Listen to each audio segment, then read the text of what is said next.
Praise the Lord. ஸ்திரியானவள் தன் கர்ப்பத்தின் பிள்ளைக்கு இரங்காமல் தன் பாலகனை மறப்பாளோ?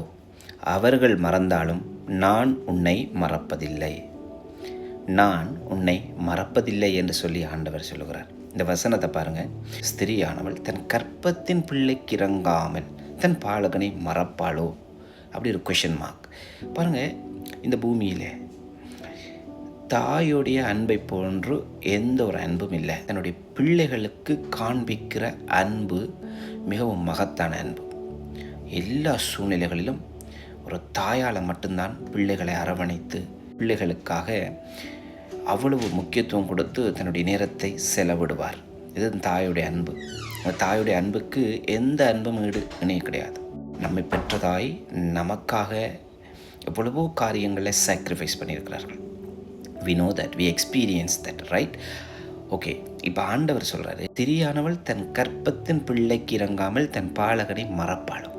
அப்போ ஆண்டவர் ஒரு தாயோடைய அன்பை அவ்வளவு விசேஷித்ததாக இங்கே காண்பிக்கிறார். அதே சமயம் ஆண்டவர் சொல்கிறாரு, மறப்பாளோ? ஏன்னா மறக்க மாட்டாள், அவ்வளவு அன்புள்ளவள் தான் தாயானவள் என்று சொல்லி ஆண்டவர் சொல்கிறார். ஆனால் அப்படியே ஆண்டவர் சொல்கிறாரு, ஒருவேளை அவர்கள் மறந்தாலும் நான் உன்னை மறப்பதில்லை. எவ்வளவு நல்ல ஆண்டவர் பாருங்கள். நம்முடைய ஆண்டவர், நாம் ஆராதிக்கிற நம்முடைய தெய்வம் நம்முடைய வாழ்க்கையில் யார், அதாவது உலகத்திலேயே பாசத்தை எக்ஸ்ட்ரீம் லெவலில் மேக்சிமம் நம்முடைய வாழ்க்கையில் காண்பிக்க முடியும்னு சொன்னால் அது நம்மை பெற்ற தாயால் மட்டும்தான் முடியும். இதைத்தான் ஆண்டவர் ப்ரையாரிட்டைஸ் பண்ணி காண்பிக்கிறார் நமக்கு. ஒரு தாய் அவ்வளவு பிள்ளைகள் மீது பாசம் உள்ளவர். ஆனால் ஆண்டவர் சொல்கிறார், அப்படிப்பட்ட தாய் எக்ஸாம்பிள் பண்ணி சொல்கிறாரு, அப்படிப்பட்ட தாய் உங்களை மறந்தாலும் நான் உங்களை மறக்க மாட்டேன். ஹல்லேலூயா. ஆண்டவர் இவ்வளவு நல்லவர் பார்த்தீங்களா? மனுஷர்களுடைய அன்பு பாருங்கள் மாறும். ஆனால் கர்ப்பத்தின் பிள்ளைக்கு இறங்காமல் பாலகனை மறக்கவே மாட்டார் தாய் என்பவர். ஆனால் அவர்கள் மறந்தால் கூட நான் உங்களை மறப்பதில்லை என்று சொல்லி ஆண்டவர் சொல்கிறார். அவ்வளவு நேச தகப்பன் நம்முடைய பரம தகப்பன்.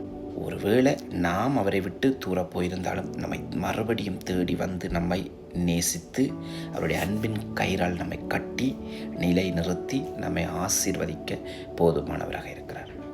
ஆகவே ஆண்டவர் உங்கள் மீது வைத்திருக்கிற பாசம், உங்கள் மீது வைத்திருக்கிற நேசம் எந்த மனுஷனும் கொடுக்க முடியாத பாசம், நேசம்.